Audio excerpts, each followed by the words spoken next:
alaykum. Va alaykum assalom. Yigitlar ish bor, ishlaysizlarmi? Qanday ish ekan? Hojatxona tozalash kerak. Lekin qo'l bilan chiqarib olish kerak. Yo'q, unday bo'lsa kerak emas. Necha pul kerak bo'lsa to'layman. Ishlaysizlarmi? Necha pul so'raysizlar o'zi? Hoy, yigitlar.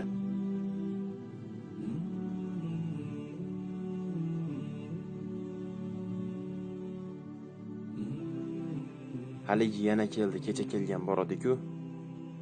Hojatxona tozalash kerak deydi hozir. Ish keldi yigitlar, bormaymizmi? Assalomu alaykum. Qalaysan uka? Yaxshi, rahmat. Ish bor. Qanday ish ekan? Hojatxonani qo'lda tozalash kerak. Roziman. Nima uchun rozisan?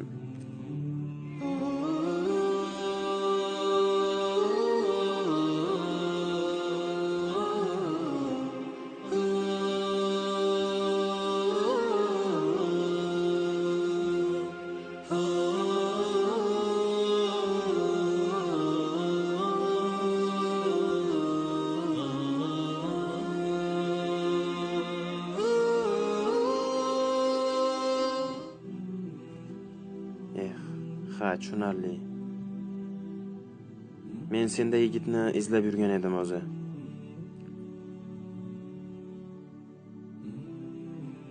Mana buni ol. Bu mendan senga sovg'a bo'lsin. Ol uka. Yaxshi kunlaringga ishlatarsan uka. Rahmat sizga aka.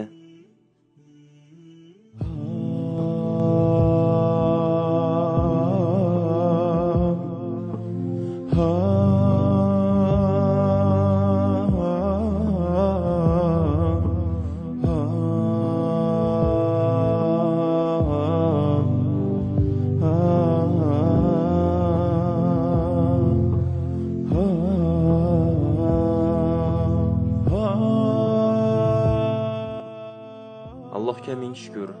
O'zim izlagan odamni topdim. Ehsonni ham muhtojiga yetkazdim.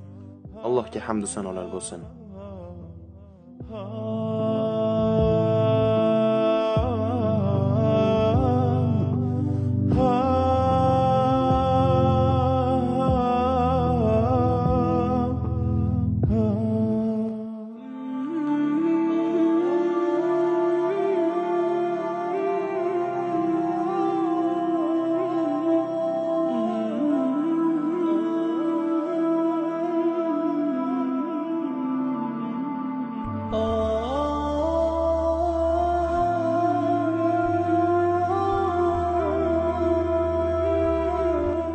Assalomu alaykum.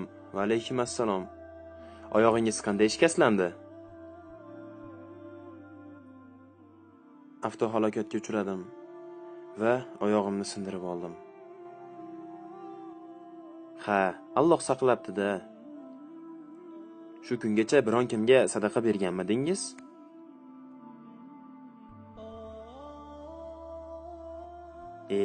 Qanaqa sadaqa? Sadaqa berishga vaqt ham yo'q. Ish, tirikchilik.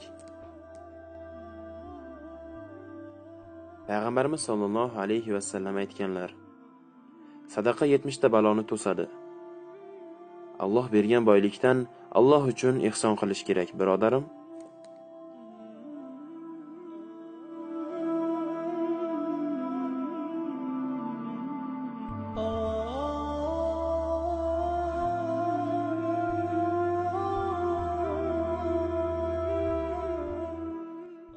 Do'stim, menga pul kerak. Onam kasallar. Dorilarga biroz pulim yetmayapti.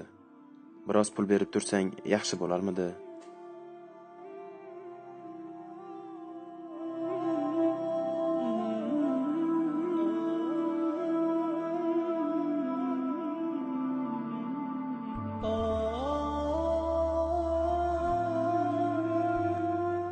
Anavi tashqarida turgan yigitga necha pul yetmayapti?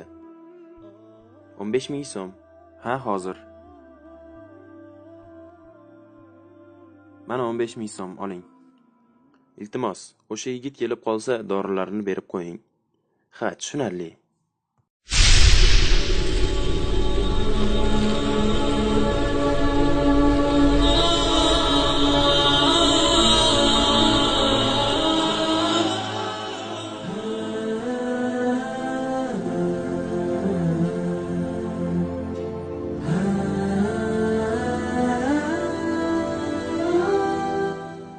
Hozircha pulim yetishicha dori olib turaman. Dorilaringizni bir odam to'lab qo'ydi. Yo'q-e? Sadaqa 70 ta baloni to'sadi. Rostdan ham to'ladimi? Ha, ketavering bemalol.